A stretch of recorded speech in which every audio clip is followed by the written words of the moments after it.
இன்றைக்கி ஒரு டிஃப்ரெண்ட்டான டேட்ஸ் நட்ஸ் பூரண கொழுக்கட்டை என்னோட ஸ்டைலில் எப்படி செய்வேங்கிறத ஷேர் பண்ணியிருக்கேன். இதுக்கு தேவையான இன்க்ரீடியன்ஸ் என்னென்னங்கிறத பார்க்கலாம். அதுக்கு நான் இன்றைக்கி ஒரு 10 டேட்ஸ் சீட்ஸ் ரிமூவ் பண்ணி எடுத்து வச்சுருக்கேன். ஒரு 10 கேஷ்யூ ஆல்மண்ட்ஸ் சின்ன சின்னதாக சாப் பண்ணி எடுத்திருக்கேன். ஒரு 1/4 கப் அளவுக்கு துருவின தேங்காய், ஒரு பிஞ்ச் அளவுக்கு ஏலக்காய் தூள் எடுத்துக்கோங்க. நாட்டு சர்க்கரையை இந்த மாதிரி கரைச்சி பாகு மாதிரி ரெடி பண்ணி வடிகட்டி எடுத்து வச்சுருக்கேன். ஒரு 2 ஸ்பூன் அளவுக்கு நெய் தேவைப்படும். ஸோ இது எப்படி செய்யலாங்கிறத பார்க்கலாம். ஒரு பேனில் 2 ஸ்பூன் நெய் ஆட் பண்ணிக்கோங்க. நெய் ஹீட் ஆனதும் நம்ம நட்ஸ் ஆட் பண்ணிக்கலாம். நான் கேஷ்யூவும் ஆல்மண்டும் ஆட் பண்ணியிருக்கேன். உங்களுக்கு வேணும்னா நீங்கள் உங்களுக்கு ஃபேவரட் நட்ஸ் பிஸ்தா, வால்நட்ஸ் அந்த மாதிரி கூட ஆட் பண்ணிக்கலாம். ஸோ நல்லா நட்ஸை ட்ரை ரோஸ்ட் பண்ணிக்கோங்க. அது பொன்னிறமாக வதங்கினதும் நம்ம கட் பண்ணி வச்சுருக்க டேட்ஸ் ஆட் பண்ணிக்கோங்க. டேட்ஸ் நல்லா கொஞ்சம் ஸ்மாஷ் ஆகிற வரையும் நல்லா நெய்யில் வதக்கிக்கோங்க.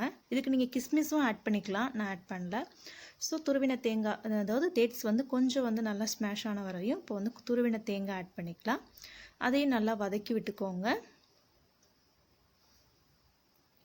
இப்போ நல்லா எல்லாமே ஒன்றா சேர்ந்து வதங்கினதுக்கப்புறம் ஒரு 1/4 கப்பு எடுத்து வச்சுருக்க நாட்டு சர்க்கரை பாகை நம்ம ஆட் பண்ணிக்கலாம். இதை நல்லா மிக்ஸ் பண்ணி விட்டுக்கோங்க. நல்லா கொஞ்சம் லைட்டாக உப்பு ஆட் பண்ணிக்கோங்க. இன்க்ரீடியன்ஸில் நான் சொல்ல மறந்துட்டேன். கொஞ்சம் ஒரு டேஸ்ட் என்ஹான்ஸ் பண்ணும். அந்த மாதிரி கொஞ்சம் நல்லா பாத்திரத்தை ஓரளவுக்கு செப்பரேட்டாக வர வரையும் நல்லா சர்க்கரை பாகெல்லாம் இஞ்சி வர வரையும் நல்லா மிக்ஸ் பண்ணி விட்டுக்கோங்க மீடியம் ஃப்ளேமில். இப்போ கொஞ்சம் கெட்டியாக ஆரம்பிச்சிருச்சு. ஏலக்காய் பொடி ஒரு 1/4 ஸ்பூன் அளவுக்கு ஒரு பிஞ்ச் போட்டுக்கோங்க. இப்போ பார்த்திங்கன்னா நல்லா கொஞ்சம் பேனை விட்டு செப்பரேட்டாக ஆரம்பிச்சிருச்சு. இப்போ பேனை ஆஃப் பண்ணி நம்ம தனியாக எடுத்து வச்சிடலாம். ஏன்னா ஆறுனதுக்கப்புறம் கொஞ்சம் இறுகும். ஸோ இப்போ தனியாக எடுத்து வச்சிடலாம். ஸோ இப்போ ஒரு பாத்திரத்தில் 1/2 கப் அளவுக்கு அதாவது தண்ணி எடுத்துக்கோங்க. கொஞ்சம் தேவையான அளவு உப்பு போட்டுட்டு 1 ஸ்பூன் அளவுக்கு நெய் ஆட் பண்ணிக்கலாம். தண்ணி கொதிக்க ஆரம்பித்ததும் நம்ம எடுத்து வச்சுருக்க கொழுக்கட்டை மாவு நம்ம அதாவது அரிசி மாவு எடுத்துக்கலாம். தண்ணி இப்போ கொதிக்க ஆரம்பிச்சிருச்சு. அப்படியே கொஞ்சம் கொஞ்சமாக அரிசி மாவு ஆட் பண்ணி நல்லா கிளறி விட்டுக்கோங்க. தண்ணி தேவைப்பட்டுச்சுன்னா கொஞ்சமாக ஸ்ப்ரிங்கிள் பண்ணி விட்டுட்டு அடுப்பை ஆஃப் பண்ணிவிட்டு நல்லா மிக்ஸ் பண்ணி விட்டுக்கோங்க. இப்போ அடுப்புலேருந்து இறக்கி வச்சுட்டு வேறு பாத்திரத்தில் மாற்றிட்டு நல்லா சூடு பொறுத்ததுக்கு அப்புறமேட்டுக்கு கையில் நெய் தடவி நல்லா பிசைஞ்சு மாவு மாதிரி எடுத்து வச்சுக்கோங்க.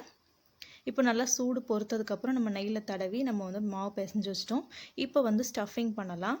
இது கொழுக்கட்டை மோல்டு இருந்தாலும் நீங்கள் அந்த மாதிரி பண்ணலாம். நான் இன்றைக்கி இலையில வச்சு நம்ம ஷேப் பண்ணிவிட்டு இலையிலையும் நம்ம ஸ்டீம் பண்ணலாம், இல்லைன்னா தனியாக எடுத்து வச்சு ஸ்டீம் பண்ணலாம். நான் 2 டைப்பும் செய்கிறேன். நல்லா இலையில் வாழை இலையில் நெய் தடவி நம்ம மாவை எடுத்து வச்சுட்டு உள்ளே ஸ்டஃபிங் பண்ணி க்ளோஸ் பண்ணி இதை தனியாகவும் நீங்கள் ஸ்டீம் பண்ணலாம், இலையோடையும் சேர்ந்து ஸ்டீம் பண்ணலாம். அது ஒரு தனி ஃப்ளேவர் கொடுக்கும். நான் 2 டைப்பும் செய்கிறேன். ஸோ இந்த மாதிரி நல்லா இது பண்ணிக்கோங்க. எக்ஸ்ட்ரா இருந்துச்சுன்னா அந்த இதெல்லாம் சைட்ஸ்லாம் கட் பண்ணிக்கோங்க. இப்போ நான் தனியாகவும் வேக வைக்கிறேன்.